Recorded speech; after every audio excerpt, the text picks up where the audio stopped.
자, 그래서 저희는 이제 요 JSP 서블릿은 그런 측면에서 봤을 때, 자, HTML 파일이라고 하죠. 파일인데, JSP 확장자가 붙어 있는 거. 그렇기 때문에 이걸 그대로 만약에 예를 들어서 그 보내게 되면, 변환 없이 보내게 되면 그냥 HTML 엘리먼트도 같이 출력이 됩니다.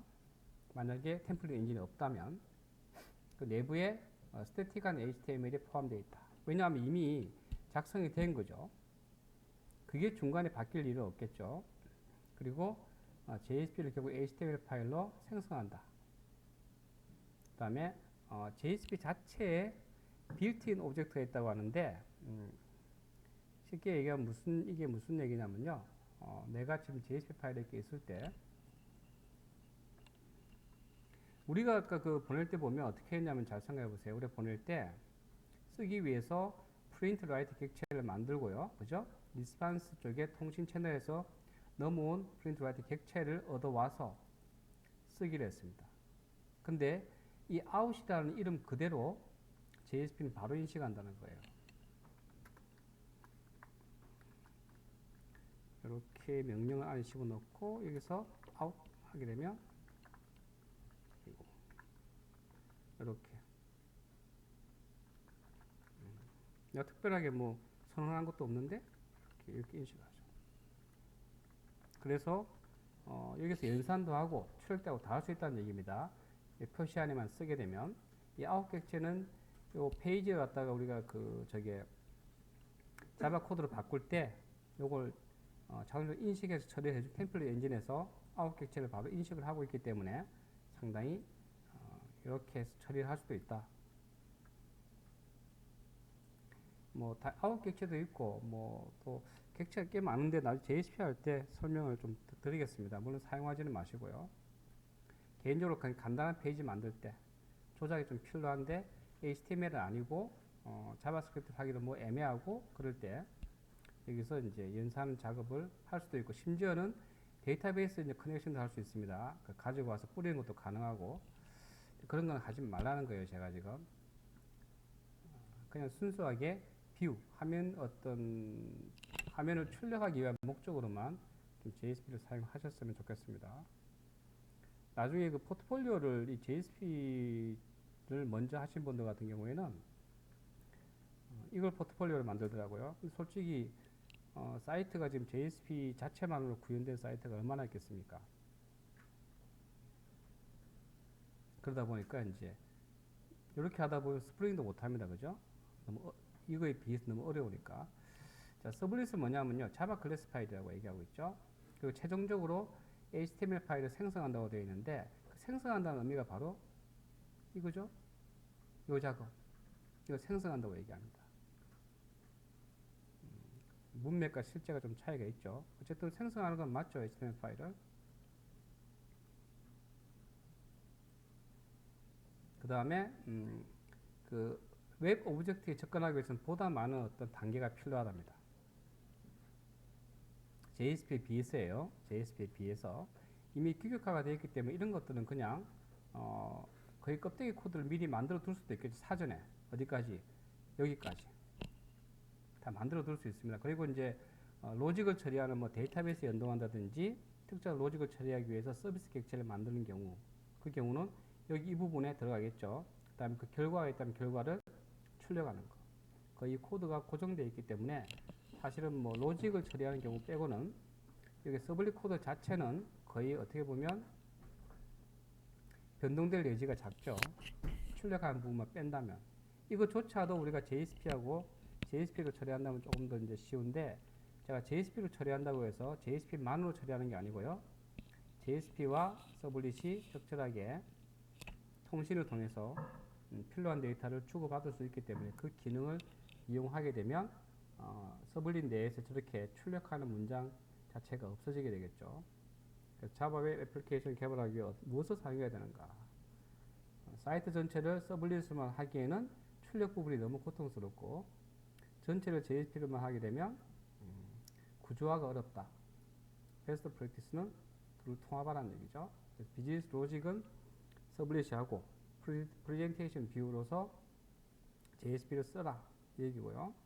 결국은 이제 얘는 C, 얘는 V죠. 비우고 서블릿은 컨트롤러.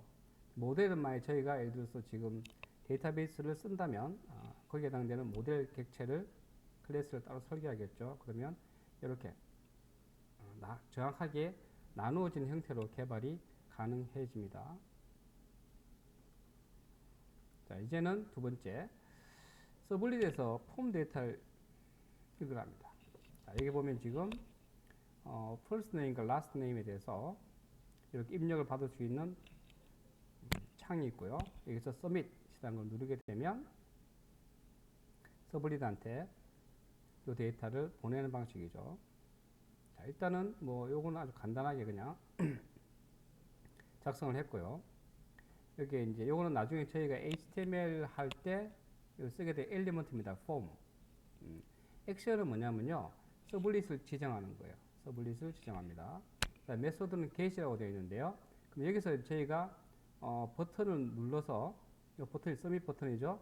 이 버튼을 눌러서 일으킬 액션이 서블릿에 이 데이터를 보내는 겁니다.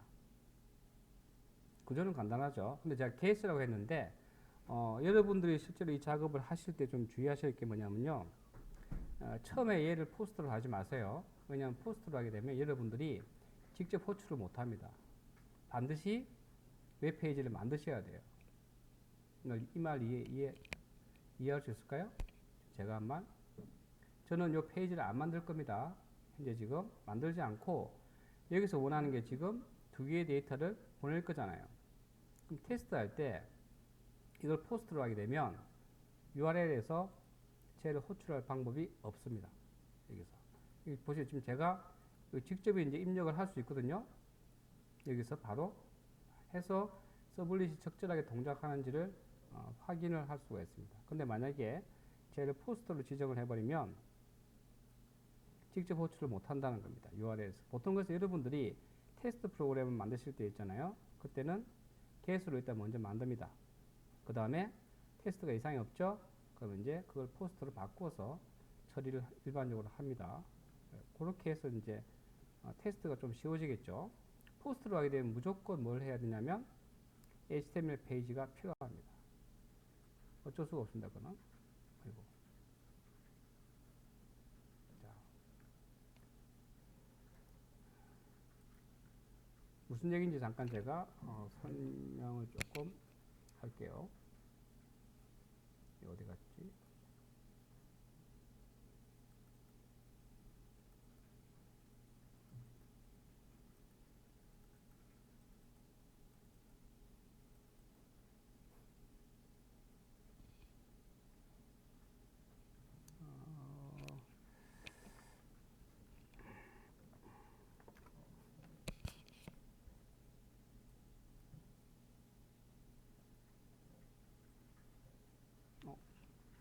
돼 있죠.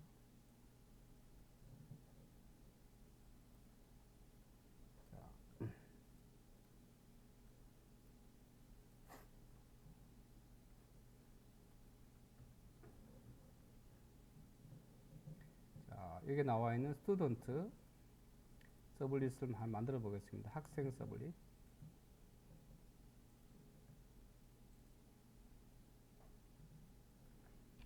자, 여기서 여러분들이 물론 이걸 이번에 이렇게 해볼까요? 쓸데없는 부분이 좀 많이 붙어가지고 여기에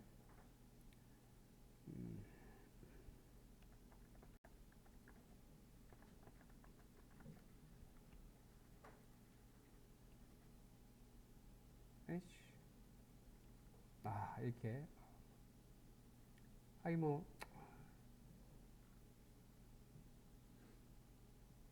여기까지 자동적으로 생성해 주죠. 일단 뭐 굳이 생성자는 굳이 필요 없으니까 좀 정리를 해서 좀 코드를 짧고 좀 간략하게 좀 유지하겠습니다.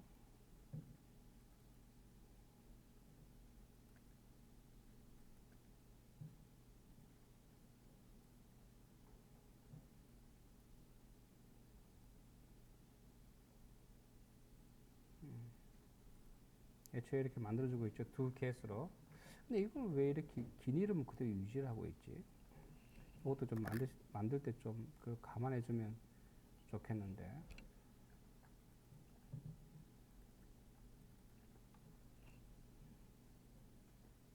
잠깐만요.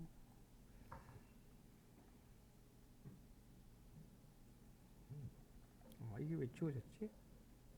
프로텍티드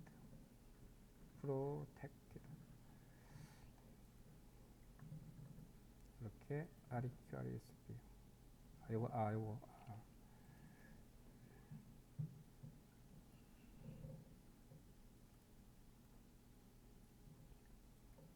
저는 그 손으로 입력하는 게 좋아서 다 입력하긴 하는데 좀 귀찮을 때가 있겠죠. 그럴 때는 이렇게 작성하시면 됩니다.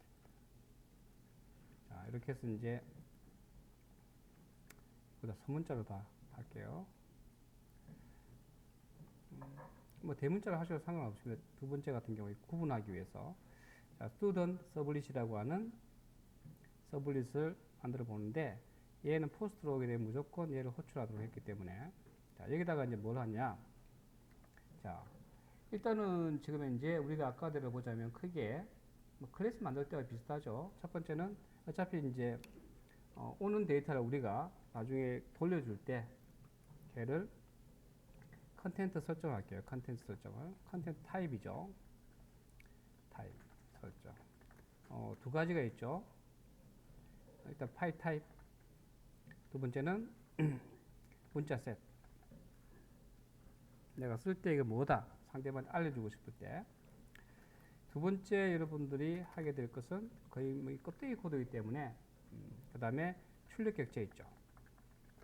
출력 객체가 바로 print write입니다. 네트워크에서 이걸 많이 보셨죠? print write. 출력 객체를 얻어오는 겁니다. 아이고. 세 번째, 자, 이제 HTML 컨텐츠를 생성해야 되겠죠.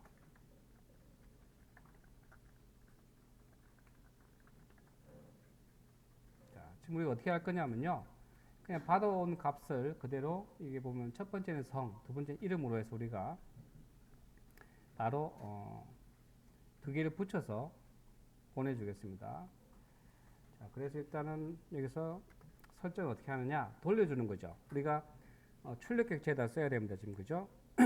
일단 타입을 지정하기 전에 출력 객체가 지금 이놈이죠.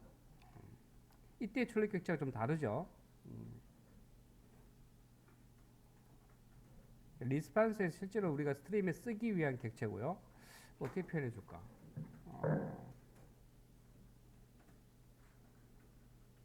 이거 약간 오해가 될 수 있겠네.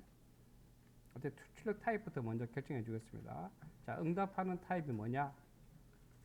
컨텐츠, set 컨텐츠 타입 해서 컨텐츠 타입 지정해 주고 일단은 파일의 타입은 HTML이고요.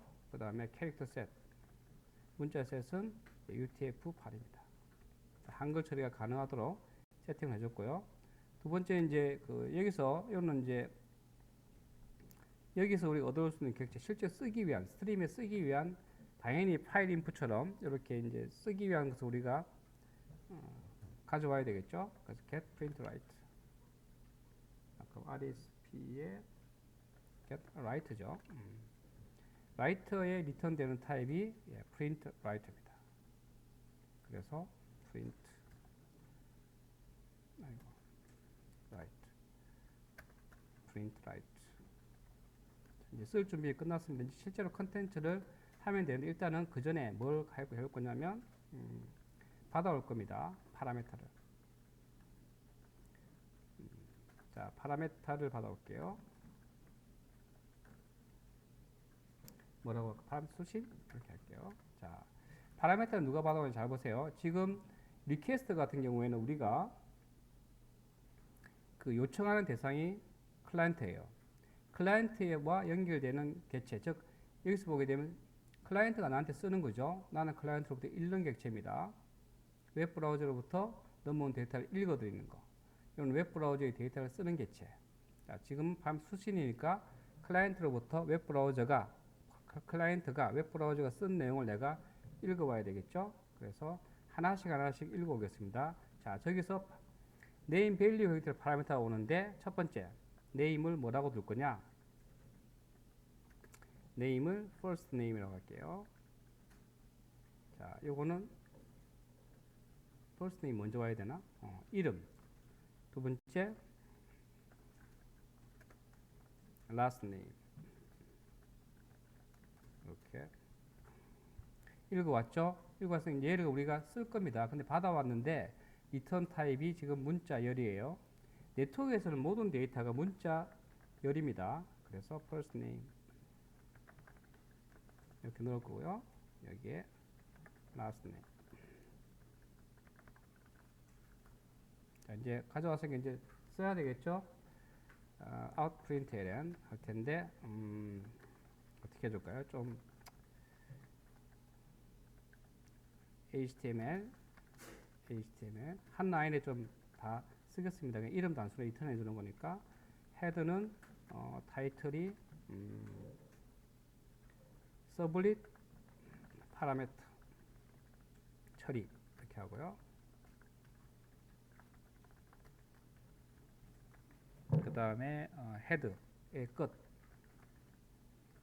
바디가 와야 되겠죠. 바디. 아, 이게 너무 기네. 괜히 한 라인으로 했나? 바디. 자, 이게 돌려줄 때 뭐를 줄 거냐면요. 여기 왔던 요거 first name과 last name 주겠습니다. 아, 프린트 라이터 이거죠? 자, 잘못했네. 이렇게.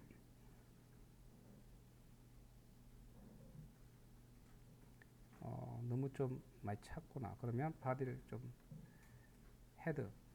헤드대로 타이틀대로 약간 좀 구분을 줘서 만들겠습니다. 이렇게 헤드, 그다음 바디, 바디, HTML 끝. 여기다가 저희가 이제 자, 이름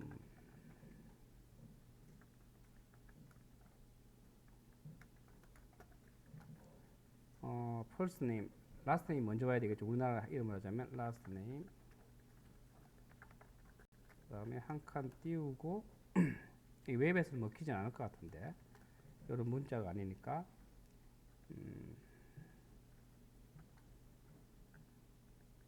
요거는 스페이스 한 칸 띄우는 겁니다. 자연스럽게 글자 좀 출력하려고요. 그리고 first name. 자, 이렇게 하면 요게 그대로 화면에 찍힐 겁니다. 일단 사이즈는 한 3 정도 할까요? 너무 좀 크면 그러니까 뭐 괜찮아요. 제일 큰 것으로 하죠, 그죠? 이렇게 하고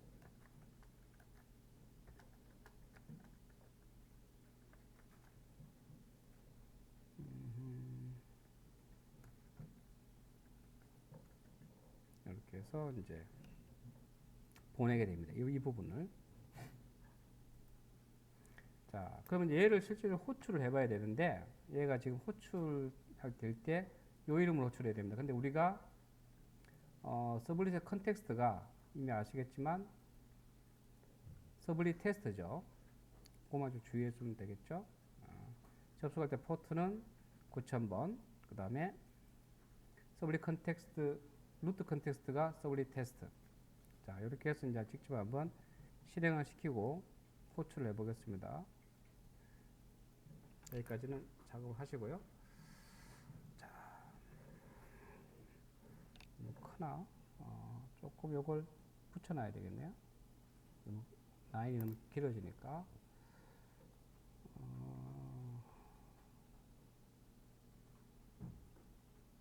이것도 같이 할까요? 아이고, 길다. 슬로우는 같이 두고.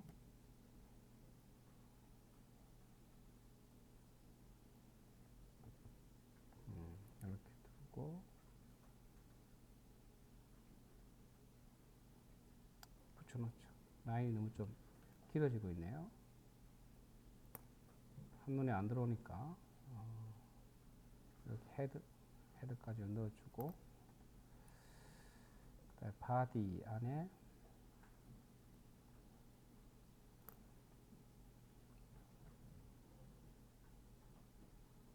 바디 그대로 쓰고 HTML 됐고, 좀 더 줄일 수 있는 여지가 없나?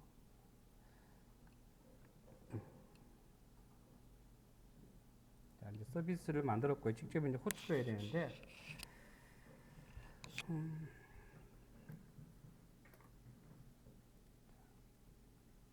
크롬을 띄워서 이 서비스를 호출을 해 보겠습니다. 자, 이게 지금 뭐야? 192.168.10.5 9000번 서블릿 테스트에 호출 서비스 이름은 얘죠. 근데 막 이렇게 보내게 되면 어떤 게 오는지 보겠습니다. 자, 이렇게 하게 되면 이렇게 호출되죠. 왜? 아무런 값도 안 넘어갔으니까. 그죠? 아무런 값도 넘어가지 않았기 때문에 여기가 지금 처리가 안 된 겁니다. 안 됐다기보다는 실제 널을 보냈으니까 널을 가져왔죠. 아무것도 안 보냈으니까 여기서. 그래서 이름을 좀 넣어 보겠습니다. 스튜던트에 자, 이제 지리 문자열을 보내겠습니다. 문자열, 그다음에 이름이 first name. 너무 길다. fname, 그다음에 lname 이렇게 할게요. 너무 기니까. 자, 여기서 fname 뭐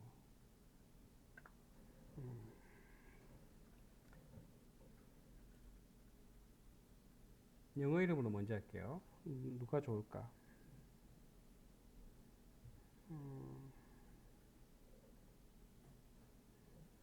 그냥 아무거나 할게요. HA 이름이 그냥 HA. 그 다음에 앰퍼센트, 그 다음에 L네임이 킴. 이걸 영문으로 쓰면 되겠구나. 형태 이렇게 요청을 하게 되면 이제는 여기에 값이 들어올 겁니다. 어디 있어? 에이, 잠깐만. 빠졌나? fname, lname, fname, lname 가져왔고,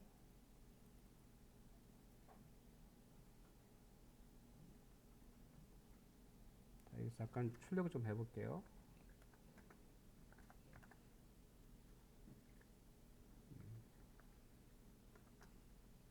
아이고.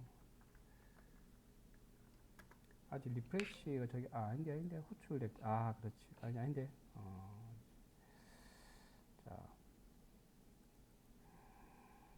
이제 지금 리프레시가 된 것 같아요. 릴로드가 됐고, 다시 한번 호출해보면, HT? 뭐야?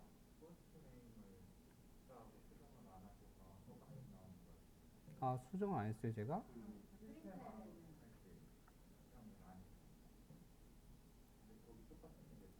킴 HT 왔는데?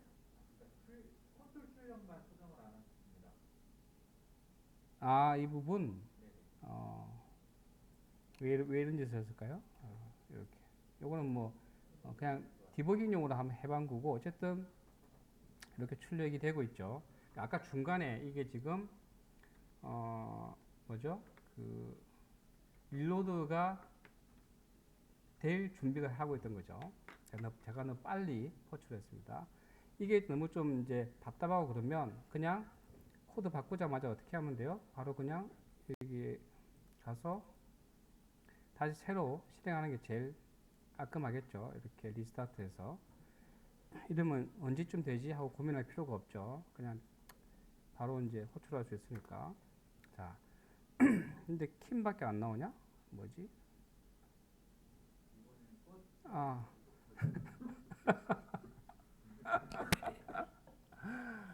예. 어쨌든 호출하면 이제 다시 지금 뭔가 하고 있네. last name, first name, first name, first name, last name. 자, 이제 요청을 하게 되면 자, ht cam, 그죠? 킴 이렇게 호출됐고 이제 한번 이렇게 해보겠습니다. 여기다가 우리 한글 처리하도록 했으니까 여기를 형태 여기를 김 이렇게 그죠? 정확하게 한글 처리가 제대로 되고 있습니다. 근데 이 브라우저에서 여러분들이 작업할 때 좀 주의하실 거는 뭐냐면 제가 여기 보면 지금 한글을 직접 입력했죠. 보시면 아시겠지만 근데 제가 얘를 복사를 해서 확인해 보면 이렇게 유니코드로 바뀌어져 있습니다. 지금 이게 보통은 퍼스트네임 왜 이렇게 길어? 그렇지. 형태니까 맞네. 예, 형태 세자. 이게 자동 변환이 안 되는 브라우저도 있습니다. 그 경우에는 자동 변환이 되는 제일 좋은 거는 우리가 한글로 들어온 것을 UTF-8로 여러분 변환해주는 모듈을 만들어 줄 수도 있고, 변환해주는 클래스 파일이 기존에 존재하기 때문에 그걸 써도 되고, 그것도 귀찮다 그러면 변환이 되는 어떤 브라우저에 가서 입력한 다음에 거기서 바뀐 데이터 있죠, 이걸 가지고 와서 테스트 할 수도 있습니다. 방법은 다양하게 있죠. 어쨌든 지금은 우리가 제대로 기능이 되는 걸 테스트하기 위해서 직접 호출했고요. 근데 이렇게 호출하는 경우에는 이게 아이디 패스워드로 생각해보면 끔찍하죠. 패스워드가 다 보일 테니까. 그래서 이제는 기능이 정상적으로 되는 걸 확인했으니까 이제는 이걸 호출할 때 포스트로 호출할 수 있도록, 이 경우는 방법이 다른 게 없죠. 우리가 이제 실제로 파일을 만들어야 됩니다. HTML 파일을. 왜냐면 그것도 만드는 방법을 여러분들 아셔야 되겠죠. 그래야지 실제 파일에 썼던 걸 눌렀을 때 화면에서 호출하는 방법을 아실 수가 있기 때문입니다. 자, 그걸 뭘로 만들까? 서블릿 내에서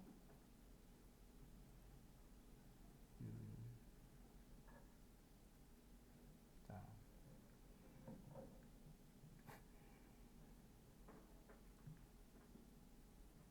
여기서 맞다. 이렇게 되면 이게 아니지. 그럼 별로 문제가 없겠네. 호출하고 값을 받는 거니까. 이제 포스트 방식으로 우리가 작업을 하기 위해서 이제 좀 처리를 해보겠습니다. 입력을 받고 포워딩 하는 걸 하면 안 되고,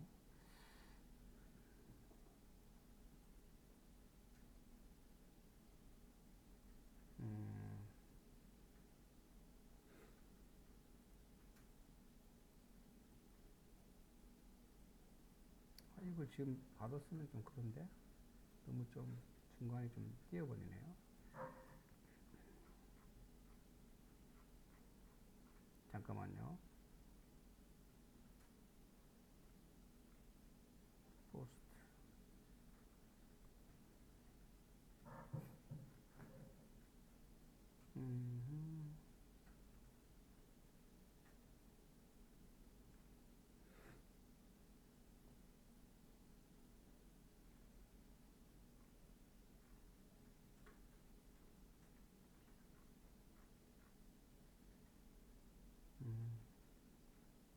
HTML 파일 만들고,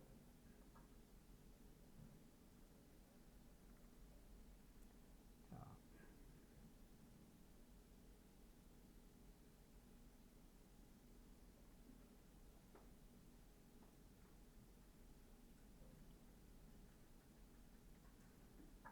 어떻게 해야 된다. 약간 이걸 지금 큰 상관없겠네요. 지금 당장은 굳이 그럴 필요는 없겠네요.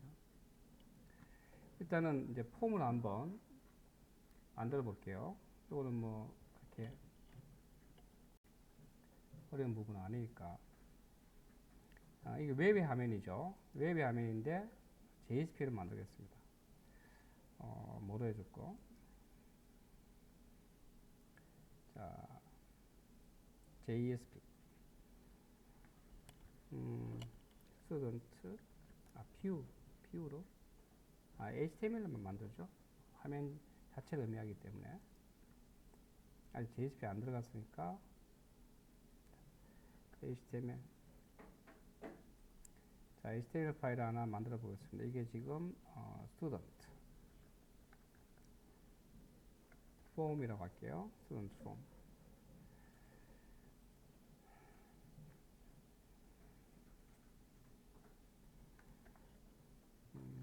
학생 이름 정보라고 할까요?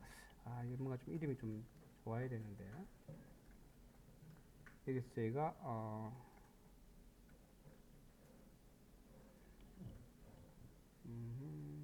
자, first name 일단 먼저 데이터부터 좀 채우겠습니다. first name,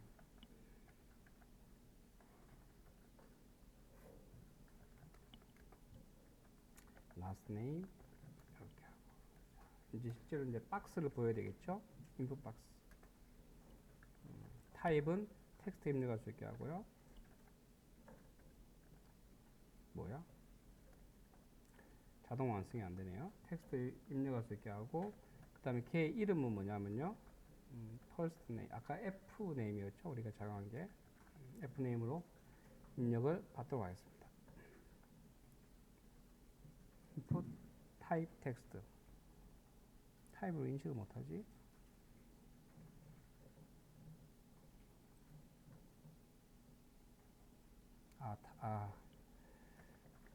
타입이죠. 자, 첫 번째가 타입이 fname이고요. 두 번째가 lname. 이렇게 하면 입력을 받을 수 있도록 되어 있고요. 그리고 이 사이를 좀 약간 띄우겠습니다. 띄울 때 저희가 이제 br이라고 하는 태그를 브래킷이네, 브래킷. 라인 이동 시키면 나중에 HTML에서 나올 거고, 그다음 이것도 마찬가지 두 칸 정도를 띄워서 좀 넉넉하게 만들고, 그다음에 마지막에 이제 버튼을 좀 만들어 보겠습니다. 타입을 해서 텍스트가 아니고 얘는 버튼이기 때문에 버튼을 쓰진 않고요. 데이터를 보내는 버튼 역할이 버튼 서밋 타입으로 나옵니다. 그리고 그 버튼 위에 글자가 나오는데요. 제출. 버튼 위에 나온 글자입니다. 이 전체는 어차피 지금 목적이 뭐냐면 보내려고 하는 거니까 여기 좀 잘못됐다. 자, 우리가 서비스를 호출해 줘야 되겠죠. 그래서 서비스를 지정하겠습니다. 서비스 지정입니다. 폼. 자, 액션이 있고 그 다음에 뒤에 빠져 있는 게 메소드입니다. 메소드 지금은 우리가 만약 개수를 보내게 되면 상단에 페이지 상단에 보일 겁니다. 보이고 나중에 이건 저희가 테스트 할 때 이제 포스트로 보낼 수도 있고. 액션은 어디냐면요. 자, 원래 전체를 다 써도 되긴 하는데, 자, 10.5입니다. 우리가 9000번이고요. 그 다음에 호출되는 게 지금 서블리 테스트죠. 테스트 아래 호출해야 되는 게 지금 연음이죠, 연음.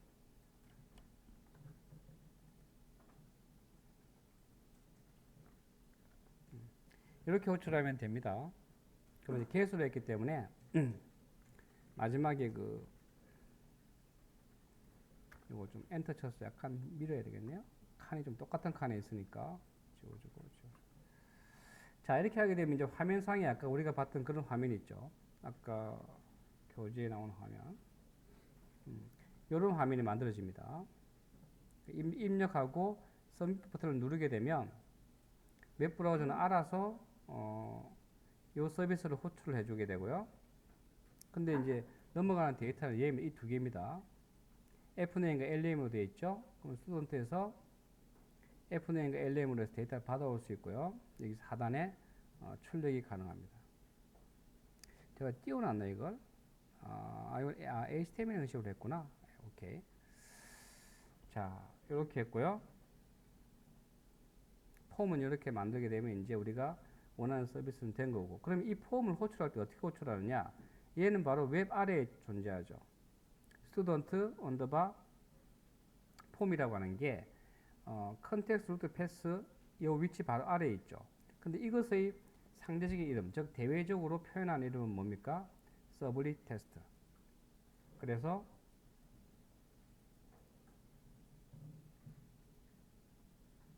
여기 아래에 스튜던트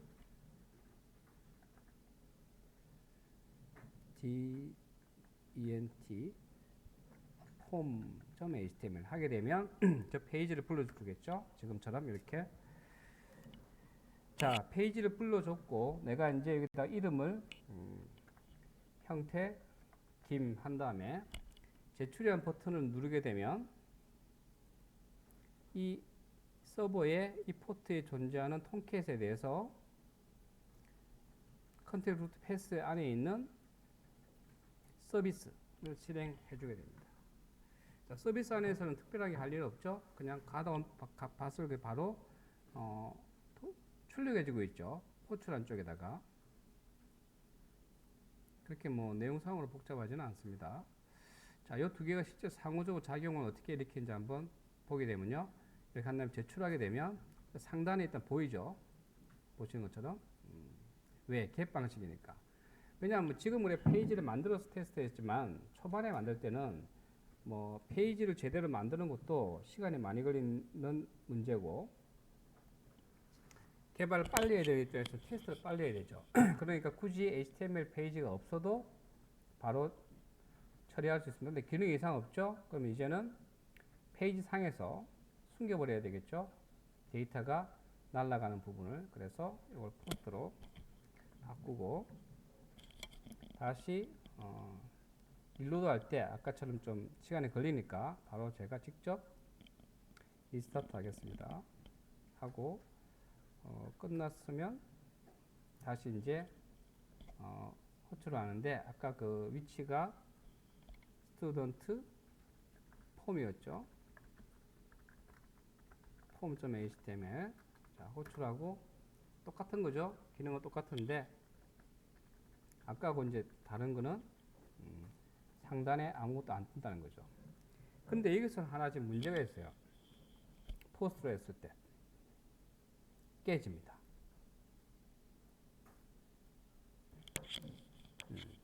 한글이 깨집니다. 아까와 같이 똑같은 거 아닐까요? 아까처럼 그 내용선을 보면 사실은 어떻게 보면 똑같습니다. 근데 포스트는 보세요. 우리가 get으로 했을 때는 헤더에 데이터가 헤더에 지리 문자가 들어간다고 했죠. 반면에 포스트를 하게 되면 어디에 들어간다고 했습니까? body에. 자, 근데 보통 우리가 헤더 정보를 우리가 뭐라고 하냐면요. 환경 정보라고 얘기해요. 웹 프로토콜에서 환경 정보가 헤더고요. 헤더 쪽에는 우리가 문자 셋을 보통 지정하도록 되어 있고 디폴트 문자 셋을 처리를 해줍니다. 그래서 데이터 받아올 때 한글이면 UTF-8로 인해서 한글 처리를 해줍니다. 왜? 이 HTML 파일이 어디에 있습니까? 지금 HTML 파일이 어디에 있냐면요. 여기 존재해요. 보시는 것처럼. 근데 여기 생성되는 모든 파일은 여러분들이 읽어오게 되면 자, 시스템 익스플로러로 가서 실제 이 파일을 메모장으로 읽은 다음에 다르면 저장해서 가보면 UTF-8이에요. UTF-8로 작성이 됩니다. 그래서 UTF-8에 대한 정보는 어디에 있냐면 헤더에 있습니다. 그래서 헤더는 여기서 날리는 데이터를 정확하게 인식을 합니다. UTF-8이라고. 한글인 경우에. 영문은 아무 문제도 없죠. 영문은 아무런 문제가 없습니다. 근데 포스트로 했을 때는 조금 다르게 뭔가 처리가 필요합니다. 아까 우리 앞서서 우리 봤을 때 뭐가 있었냐면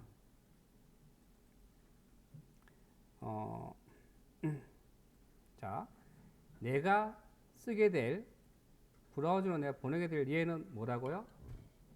UTF-8로 보낼 거야 해서 UTF-8로 해석을 합니다.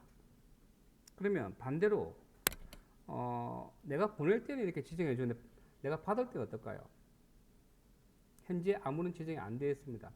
왜냐하면 바디에 있고 환경 변수에 영향을 받지 않기 때문에 거기에 채워져서 오는 데이터는 뭔지 아무도 몰라요. 똑같은 문제가 생겼습니다. 그러면 컨텐츠 타입을 추가해 주셔야 됩니다. 이번에는 RESP가 아니고 REQ에.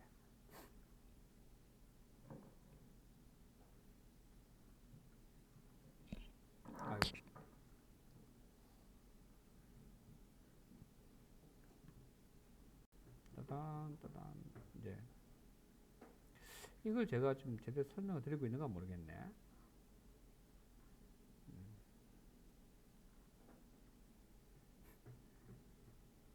그래서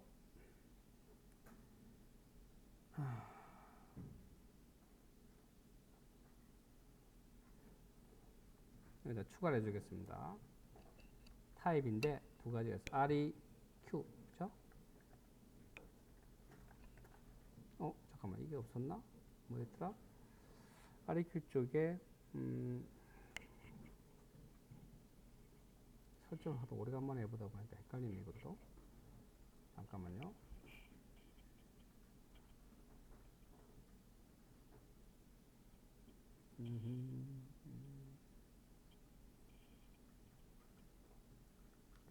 포스트로 왔을 때 이?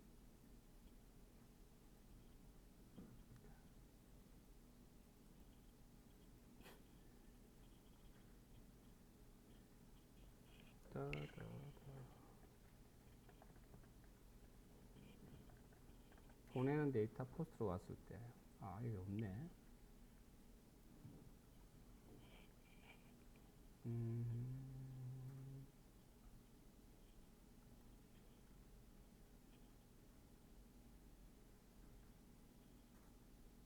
셋 타입이 아니고 뭐였더라?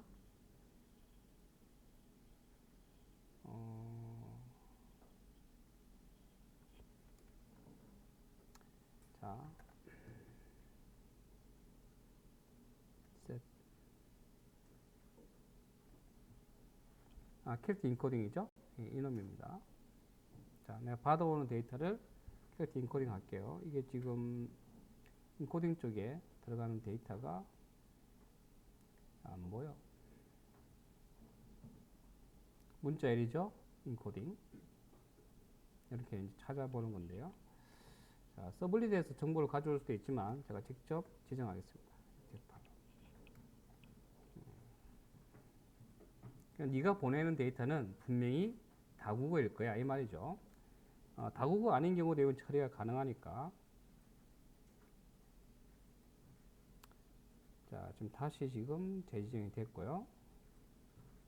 그래서 혹시 모르니까 제가 다시 한 번 더 리스타트 하겠습니다.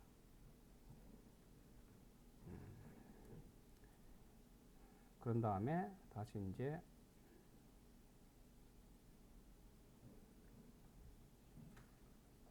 약간 뭐였죠, 이름이? 여기 아니고 student form HTML 했을 때 이제 정상적으로 처리가 되고 있습니다. 제가 지금 하는 말을 여러분 이해하시겠어요? 우리가 보면 여러분 네트워킹 프로그램에서 둘 사이의 어떤 데이터를 교환할 때 있잖아요. 여러분 그 코드 기억나세요? 어떻게 했냐면 버퍼드 리더하고 프린트 라이터 두 개를 우리가 작성한 다음에 걔들을 우리가 객체 만들 때 어떻게 했는지 기억나세요?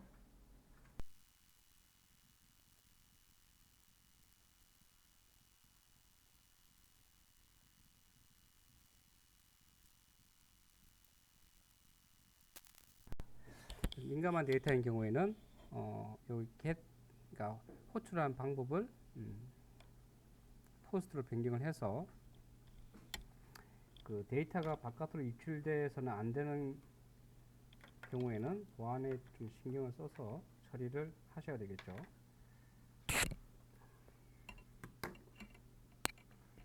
실질적인 보안은 물론 되지는 않습니다. 원래는 어차피 그 패킷 필터링 툴을 써서 이제 네트워크 상에서 흘러가는 데이터를 다 보게 되면 결국은 이제 포스트로 보낸다 하더라도 다 보입니다. 다만 이제 브라우저 상에서 사용자한테만 보이지 않을 뿐이지 최종적으로는 암호화 시켜야 되겠죠, 그죠? SHA-512나 256 같은 암호화 기법을 써서 해당되는 데이터를 다 암호화 시켜서 이제 보내는 게 그게 이제 보안적으로 가장 적합하다고 볼 수 있고요. 이제 이건 암호화 자체는 안 돼 있어요. 그냥 평범한 평문 형태로 데이터가 왔다 갔다 합니다. 읽어드리는 파트, 그죠? 추가 설명이 들어가 있고, 자, 여기서 보통 이제 화면에서 저희가 HTML 폼 만들고 처리한 부분은 원래 여러분들이 직접 하셔야 되는데 저희가 작업을 다 했죠. 그 다음에 이제 객과 포스트의 차이, 우리 이제 봤듯이 그대로 차이를 확인할 수 있고요. 자, 중요한 게 이제 이쪽 그 물음표 다음에 이어지는 파트들이 이 파트들이 파라메터라고 부르고, 파라메터는 키 밸류 쌍으로 이루어진 데이터의 열이다 라고 이해하시면 됩니다. 자, 그리고 이제 포스트 같은 경우는 브라우저 URL에서 볼 수는 없다, 차이점이라고 하면. 그래서 이제 데이터가 넘어갈 때, 요청할 때, 또는 응답할 때도 마찬가지입니다. 응답할 때도 동일하게, 그러니까 우리가 요청하는 것을 리퀘스트, 응답받는 것을 리스판스라고 한다고 그랬죠. 그래서 리스판스 패킷도 리스판스 헤더 바디가 있고요. 리퀘스트도 마찬가지, 리퀘스트 패킷도 헤더와 바디로 구성이 되어 있다. 그런데 우리가 폼을 통해서 데이터를 보내는 경우에는 헤더가 아닌 바디에 들어가기 때문에 환경면에서 영향을 받는 헤더 쪽에 데이터가 데이터를 넣지 않기 때문에 URL에서 볼 수가 없는 거죠. 자, 근데 원래는 이게 이제 그 사실은 이렇습니다. 우리가 이제 큰 데이터를 보낼 때 있잖아요. 예전에는 이게 헤더 쪽에 우리가 파라메터를 넣을 때 1024, 1KB 정도로 제한이 됐습니다. 헤더 사이즈가. 근데 이제 현재 2.0이죠. 그러니까 이 HTTP 프로토콜 버전이 1.0, 1.1, 2.0 이렇게 발전을 해오고 있는데, 지금은 이제 그 제한이 없어졌다라고 하는 거고요. 보이죠? Good for debugging이에요. 디버깅하기 좋다, 그죠? 디버깅하기에 좋기 때문에 계속 먼저 작업을 하고 나중에 이제 포스트를 이용해서 전환시키는 겁니다. 예전에는 데이터의 길이가 제한되어 있었는데 그 반면에 포스트는 제한이 없다. 그러니까 보통 저희가 파일 첨부 같은 걸 하게 되면 여기 바디 쪽에 그 파일 첨부할 데이터가 당겨져서 보내지게 됩니다. 그것 때문에 사실 포스트가 나왔죠. 보안적인 측면은 사실 좀 불쏘이고요. 자, 이 부분은 이제 서블릿에 이제 그 설정 파라미터라고 되어 있는데요. 자, 웹 애플리케이션은 설정 파라미터 사용할 수 있고, 자, 설정 파일의 위치는 여기에 있다. 아까 제가 설명드린 겁니다. 요거 web.xml. 왜냐면 톰캣이 실행이 될 때 내부적으로 혹시 많이 필요한 설정이 있다면 web.xml에다가 제가 지정을 해둔다 그랬죠. 그래서 톰캣이 web.xml 파일을 오픈해서 그 파일 안에 있는 약속된 설정 파일에 대해서 읽어서 해석을 하고 처리를 합니다. 이게 지금 그런 경우인데요. 요거는 이제 저희가 지금은 이런 부분이 들어갈 것 같지는 않은데 컨텍스트 파라미라고 되어 있죠. 그래서 내부에 지금 저희가 쓰는 파라미터 변수 중에 이 부분은 뭐냐면요, 저희가 실제적으로 이제 파라미터 네임이기 때문에 우리한테 넘어오는 값이죠. 근데 그 사이즈를 읽어서 제한할 수가 있어요. 만약에 쇼핑 카트에 내가 100, 그러니까 추가를 막 하다 보니까 지금 98개인데 2개를 더 추가하게 되면 101개가 되죠. 그렇게 되면 걸러내줍니다. 그리고 이제 이런 것들은 어떻게 보면 우리가 일반적으로 기존의 자바 콘솔 프로그램을 예를 든다면 거의 인터페이스에 들어가는 상수죠. 상수 역할을 우리가 할 수도 있다. 여기 XML 쪽에 web.xml 쪽에 세팅을 하게 되면 파라미터, 실행되는 웹 서비스에 넘겨지는 파라미터의 변수값에 대해서 우리가 사이즈나 이런 것들을 사전에 체크를 해두게 되면 확인이 가능하고요. 보시게 되면 이렇게 읽어낼 수가 있죠. 이렇게 보시다시피 보이시나요? 자, 이게 지금 이제 서비스가 넘어왔는데 내가 초기화 파라미터를 읽습니다. 읽은 다음에 최대값, 그죠? 그 다음에 프로젝트 팀 이름을 미리 지정을 해놓게 되면 내가 실제로 요 맥스 카트 부분을 지금은 이게 원래 숫자로 변환되어야 사용할 수 있죠. 그래서 요 부분을 여러분들이 만약에 파라미터 중에 맥스 카트라고 하는 우리가 파라미터를 받는다고 생각해 보세요. 자, 두 가지가 있죠. 여기는 이게 사이즈를 우리가 마치 상수처럼 정의를 해둔 겁니다.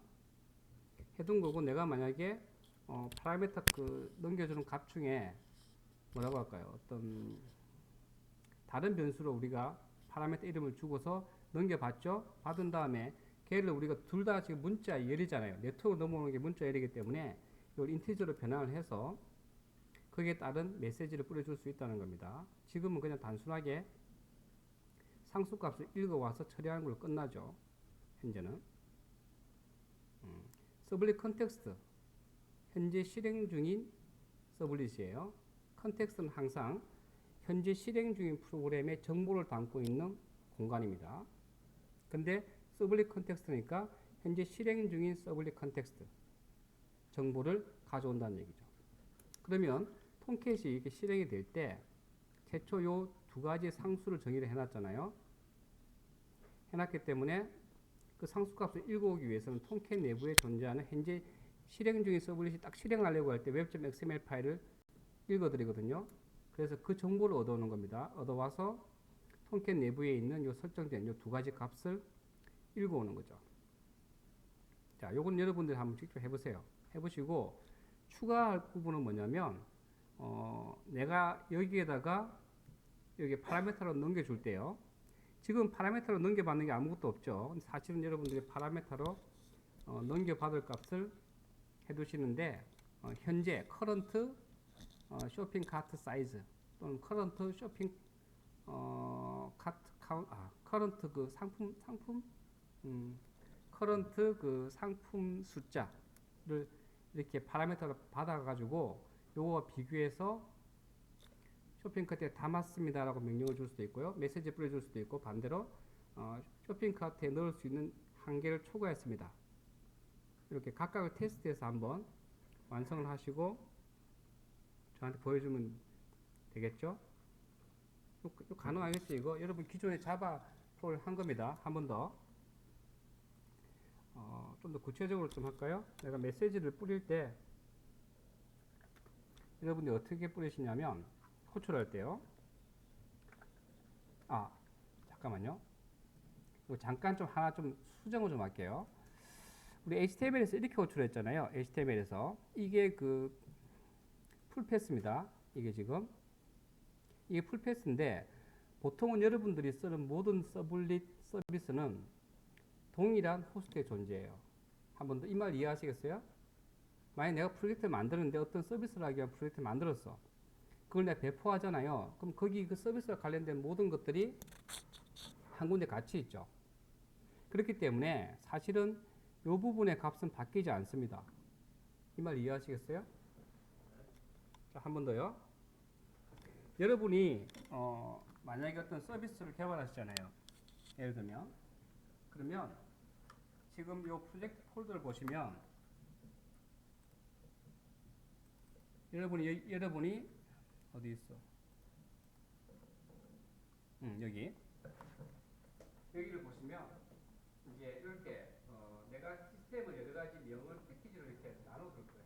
여러분 실제 프로젝트 하게 되면 그러면 여기 기능별로 이제 서블릿 서비스가 막 추가가 되겠죠. 그러고 나서 얘를 배포합니다. 그러면 해당되는 클래스들이 배포되는 위치가 같은 머신이잖아요. 동일 머신에 배포가 될 거잖아요. 왜냐하면 실제로 그 서비스에 요 해당되는 얘를 와드 파일을 만들어서 딱 복사를 할 때 복사하는 호스트가 한 대가 있을 것이고 그 한 대 안에 이 모든 서블릿 클래스들이 다 들어가 있잖아요. 이해가죠? 그렇기 때문에 여기서 호출을 할 때 이 앞부분 있죠? 이 부분은 값이 바뀌지 않습니다. 여기까지는 똑같아요. 그렇기 때문에 이렇게 지워도 호출하는 데 문제가 없습니다. 이해가세요? 이렇게 하는 이유는 간단해요. 왜냐하면 여러분들이 만약에 현재 이 시스템을 배포를 해서 설치했어요. 했는데 거기에 그런 거죠. 새로운 존 서버를 구했습니다. 여기 새로운 서버 보이시죠? 여기에다가 설치해 주세요. 그럼 이 코드를 와드 파일만 그대로 들고 가서 여기다 복사하면 끝나요. 끝나는데 이게 지금 이렇게 IP가 명확하게 구체적으로 드러나게 되면 어떻게 일이 생기죠? 자, 기존 서버를 폐기하고 그 그 기존 서버의 IP를 그 서버로 옮기면 상관없어. 근데 보통 그렇지 않거든요. 그 서버는 다른 용도로 써요. 쓰고 새로운 이제 IP를 새로 구해봤습니다. 새로운 서버는. 그럼 내가 배포하기 전에 어떻게 해야 돼요? 저거 다 바꿔야 되죠. IP를. 다 바꾸고 거기 가서 혹시라도 포트까지도 같은 거 쓰면 좋겠는데 우연찮게 그 서버에 이미 다른 배포된 서비스가 또 있어. 걔가 이미 9,000번을 쓰고 있네? 요것도 바꿔야 되죠.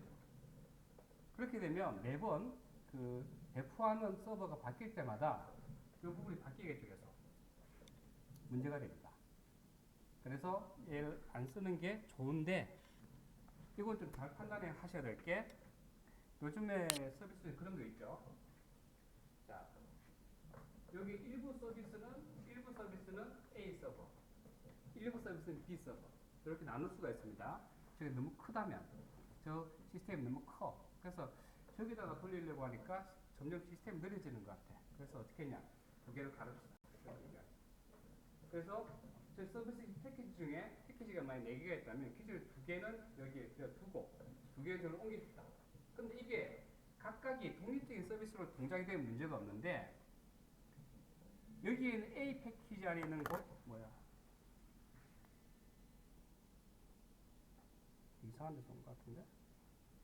자, A 패키지 안에 있는 특정한 서블릿 클래스가 이미 옮긴 다른 서버에 서블릿 클래스가 호출하는 경우에 문제가 되겠죠? 그런 경우에는 얘가 생각하면 안 됩니다. 바뀌었잖아요. IP가 바뀌는 거잖아. 그렇기 때문에 그건 여러분들이 잘 판단하셔야 됩니다. 특히 왜냐면 요즘에는 뭐 마이크로 서비스를 하도 많이 얘기하니까 하나의 어떤 그 큰 시스템이 몇 개로 쪼개져서 여러 서버에 분산해서 이렇게 주는 경우가 있거든요. 그런 경우에는 이 정보가 있어야 됩니다. 근데 한 시스템의 동일한 프로젝트 내부에 다 동일한 서버에 다 존재한다면 굳이 얘를 쓸 필요가 없다는 얘기입니다. 왜냐하면 어떤 걸 해도 이 IP에 이 포트일 테니까. 그걸 여러분 스스로 그럼 판단을 해야 될 문제고. 뭔지 알까 모르겠어. 여보세요. 지금 제가 얘기 통화를 할 수 없는 상황이에요.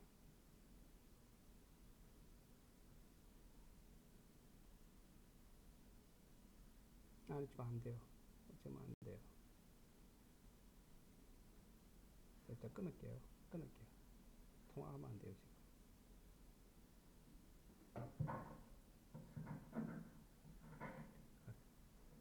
죄송합니다.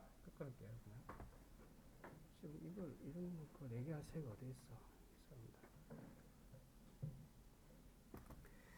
자, 그거는 제가 추가적으로 좀 설명을 드린 내용이고요. 지금 우리가 할 거는 뭐냐면요. 여러분이 호출하실 때 여기에 IP 이런 부분 제가 뺄게요. 여러분 다 틀릴 테니까 IP 포트 아이고 왜 이래 이거 포트 슬래시 그 다음에 서블릿 컨텍스트 컨텍스트 루트 패스 그죠?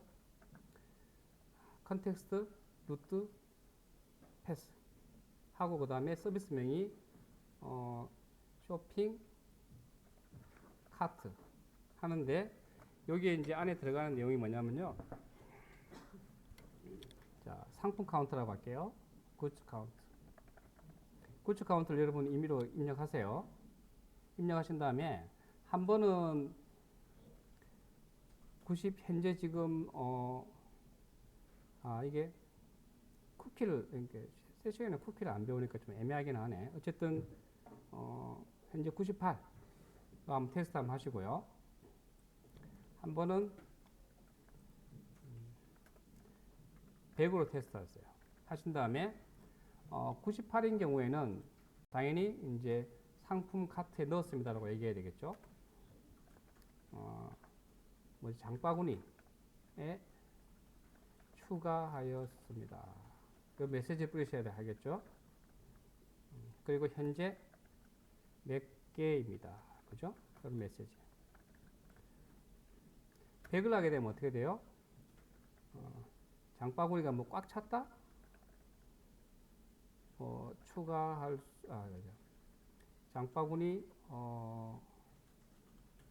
한 개를 초과, 이거는 메시지 이런 알아서 하세요. 하였습니다. 이렇게 두 개를 여러분들이 만들어서 하시면 되겠죠. 요거. 여기 메시지 뿌리게 하시면 됩니다. 화면은 필요 없겠죠, 현재. 이해가시죠?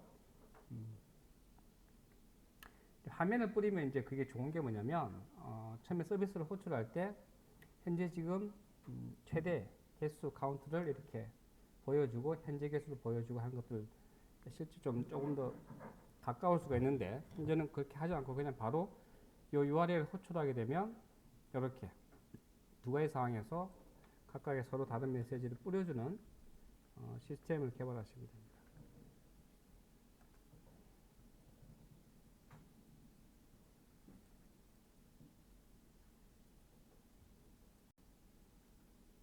화면은 필요 없고요. 화면은 필요 없습니다.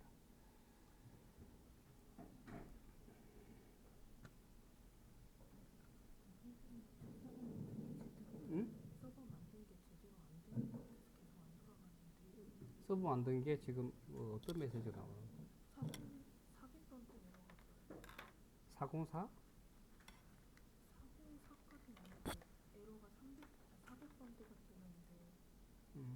잠깐만요. 나도 좀 확인해 봐야 되겠네. 이게 지금 500이면 그는 이제 서버 에러거든요. 인터널 서버 에러이기 때문에 그건 좀 다른 문제고, 로직상에 이제 만약에 뭐 그 값이 널이 나온다든지 이런 식으로 나올 때 나오는 거고, 400번대